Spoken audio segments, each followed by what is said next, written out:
Sige sige, my friends. Hello, kumusta, shalom. I wanted to talk to you guys today about something a little bit different. Now, I'll do a quick introduction for those of you guys who don't know me. Hello, my name is Tal. I'm also known as the Traveling Clat, and I travel around the world making YouTube videos and Facebook videos for my various channels on the internet. For the last 4 months, I have been here in the Philippines, and due to the current situation around the world, I have been sort of stranded here on the island of Mindanao in the city of Cagayan de Oro. Now, this is not my first experience traveling in the Philippines. I actually traveled and sort of lived here 2 years ago for about 5 months. And luckily, since my first visit here, I have had the blessing and opportunity to interact with plenty and many amazing Filipinos around the world, some of which becoming my closest friends on this planet.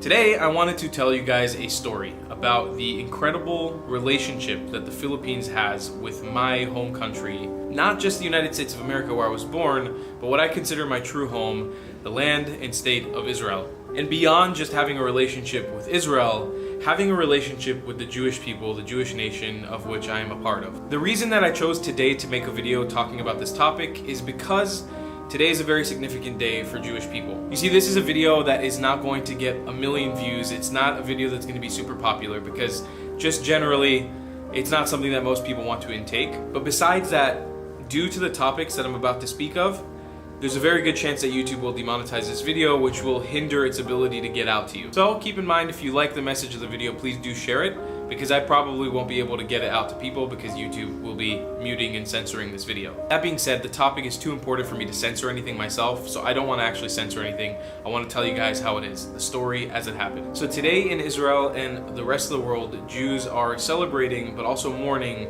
Yom HaShoah, which is also known as Holocaust Remembrance Day. And the reason that I wanted to make this video here in the Philippines is because the Philippines actually took a pretty significant part in not only the creation of the State of Israel, but also saving Jewish people during the Holocaust.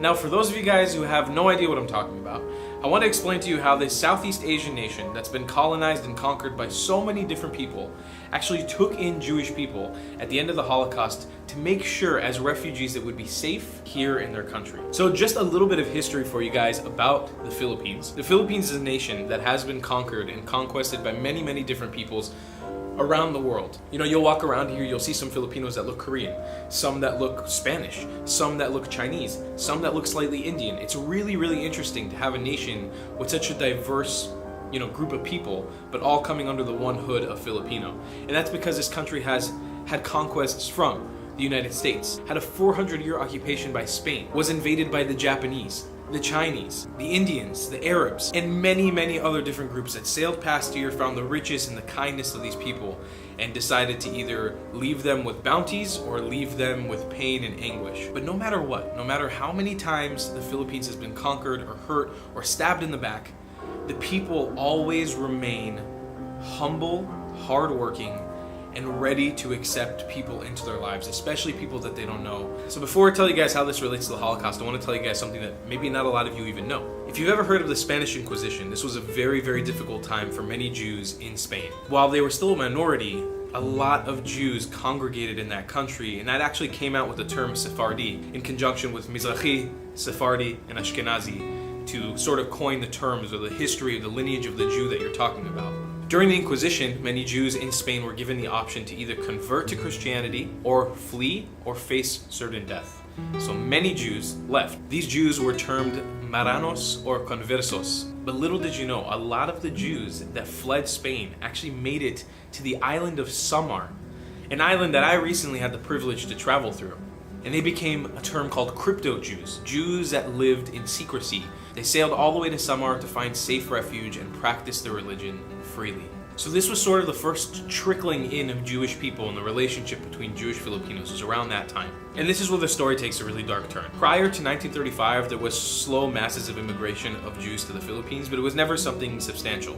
Between the years of 1935 to 1946, World War II was in full-blown rage. The Holocaust had begun, and Jews were no longer safe in the places that they called home for centuries. Biblically, we stem from the land of Israel. The kingdom of Judea is where our genes go back to. But conquest after conquest, similar to the Philippines, how the Philippines has been conquested by foreign nations over and over again, the land of Israel was conquered by the Romans, the Greeks, the Ottomans, the Persians, over and over again. Jewish people were taken into slavery, kicked out of their own homes over and over again.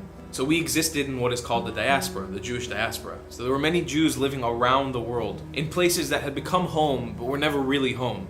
So during the events of the Holocaust, Jews started fleeing, and they fled to a country in the middle of the Pacific Ocean that offered them a home and said that they were safe to come here as refugees, and they would be not only safe to arrive here but taken care of by the government. You see, in the late 1930s, the president of the Philippines, Manuel Quezon, and God bless this guy, he had enacted a policy called the Open Door Policy. And this policy allowed over 1,200 Jews to come to the Philippines and seek safe haven. And you know, while Jews were being rejected from nation to nation around the world at that time, you know, everywhere in Europe was pretty much off the list. Places in Northern Africa too dangerous because of anti-Semitism, as well as the rest of the Middle East. Even the United States, places like Canada, places like the UK, where Jews would have thought to been safe, were not accepting them. Now get this, I'm going to read this directly from an article that's on the Times of Israel. This is the thing that to me is the most fascinating. Manuel Quezon wanted to bring tens of thousands of Jews to the Philippines and permanently settle them on the island of Mindanao, where I currently am. But unfortunately,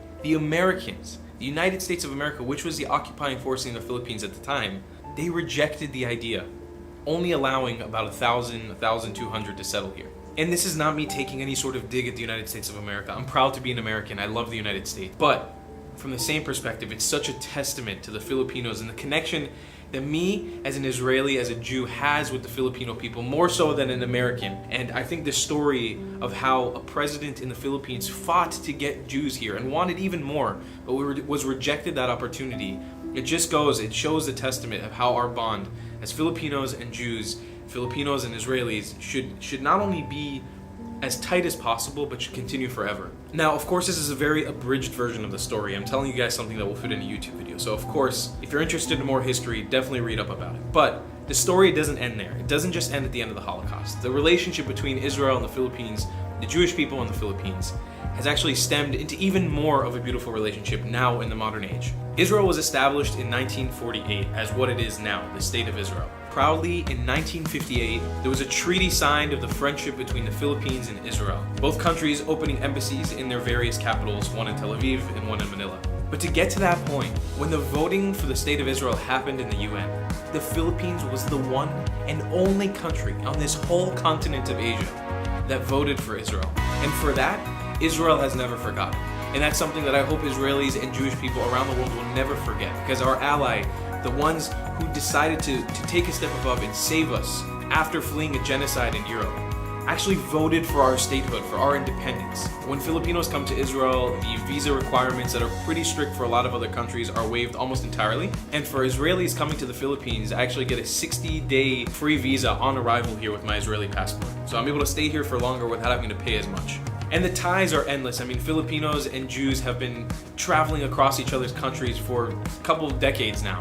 The Philippines has become a very, very popular destination for Israeli backpackers, and one where I know, personally speaking to a lot of Israelis who come here and travel, Israelis feel super safe and super welcomed here, because when you tell somebody you're from Israel here and you tell somebody you're a Jew in this country, they don't treat you with anti-Semitism, they don't look at you badly, they don't have any sort of stereotypes built up around you. They welcome you as family.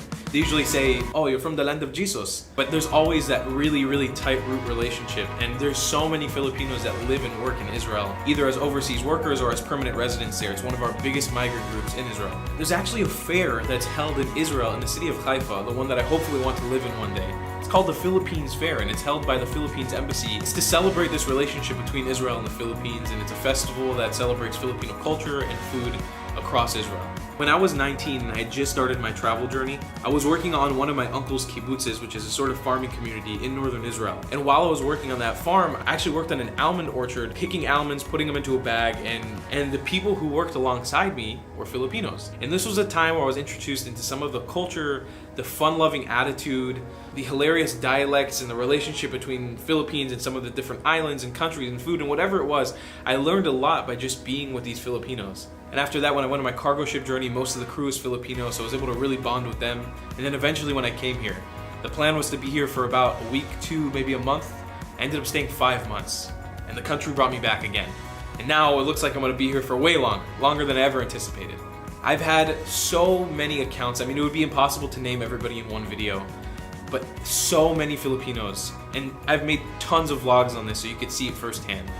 Filipinos that have helped me personally, that have taken me in, given me a place to sleep, a place to eat, when I didn't have much the first time around coming here. And even now, when I'm more set up, in certain dire situations that I was in, there was a night where I was transitioning between houses here in Cagayan de Oro. A viewer just like you guys, Arnel, here in Cagayan de Oro, pretty much saved me. He drove me around all day without really knowing me, just to make sure that I was safe when I finally got to the house that I'm in now. And not only that, on this trip to the Philippines, I've had the opportunity to meet, converting Jews that are in the middle of the conversions, Jews that are interested in Israel, that love Israel. Big shout out to my friend Ehud that I met in Jensan here in Mindanao, and another friend of mine, Denji, that I met in Davao. These are people that have become close people to my heart that I love very, very much, and either took me in or helped me out or just were friends of mine while I was traveling. And just to be able to connect with Filipinos that are trying to become Jewish or want to be a Jew or are interested or fascinated with Judaism, to me is the most amazing thing. I love you, Philippines, and I love the relationship that I have with you as a person, but also that I have with you as my Jewish identity and my Israeli identity continue into the future. I know that our relationship is going to last. I know that it's never going to end. But I hope that this video serves as a purpose for those of you guys who maybe didn't know about this relationship, to educate yourself a little bit and then move this forward. Make sure that our relationship between our two nations, our two countries, our two religions, our two peoples continues forever, indefinitely. I know that it's a very important thing to me, and whenever I end up having a family and raise my kids, I will teach them about how much the Philippines helped us, but also helped me. I love you guys very much. To my Filipinos, I love you long time, and to everybody else, I love you as much as I can, and I'll see you guys in the next one. Goodbye, class.